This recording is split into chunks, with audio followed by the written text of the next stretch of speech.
என் நெஞ்சில் குடியிருக்கும் என்னுடைய தோழர்களுக்கும் தோழிகளுக்கும் என்னுடைய வணக்கம் வணக்கம் வணக்கம்.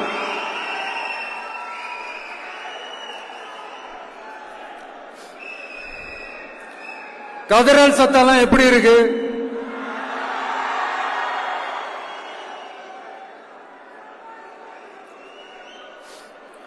தமிழுக்கு அமுதென்று பேர், அந்த தமிழ் இன்ப தமிழங்கள் உயிருக்கு நேர்.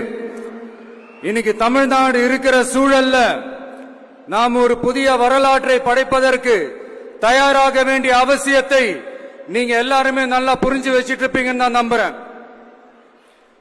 அரசியல்னா என்னங்க? ஒவ்வொரு குடும்பமும் நல்லா வாழணும்னு நினைக்கிறது அரசியலா? இல்ல ஒரே ஒரு குடும்பம் மட்டும் தமிழ்நாட்டை சொரண்டி நல்லா வாழணும்னு நினைக்கிறது அரசியலா? நீங்களே சொல்லுங்க, எது அரசியல்? எல்லாருக்கும் நல்லது நடக்கிறது தானே அரசியல். அதுதான் நம்ம அரசியலும். காட்சிக்கு திராவிடம், ஆட்சிக்கு திராவிட மாடல்னு தினம் தினம் மக்கள் பிரச்சனைகளை மடைமாற்றி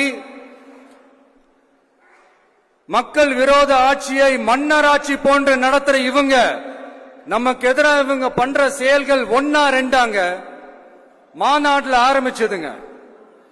மாநாட்டில் ஆரம்பிச்சு அதுக்கப்புறமா நான் கலந்துகிட்ட அந்த புத்தக வெளியீட்டு விழா, நான் பறந்துருப்போன அன்னைக்கு நம்மளுடைய 2ஆம் ஆண்டு துவக்க விழா அன்னைக்கெல்லாம் சிட்டிக்குள்ள எந்த ஹாலும் எந்த கல்யாண மண்டபம் கொடுத்துடக்கூடாதுன்னு அங்க போய் மகாபலிபுரத்துல போய் அந்த பங்கனை பண்றோம். ஏன் இன்னைக்கு பொதுக்குழு வரைக்கும் எங்கெல்லாம் எப்படியெல்லாம் தடைகள்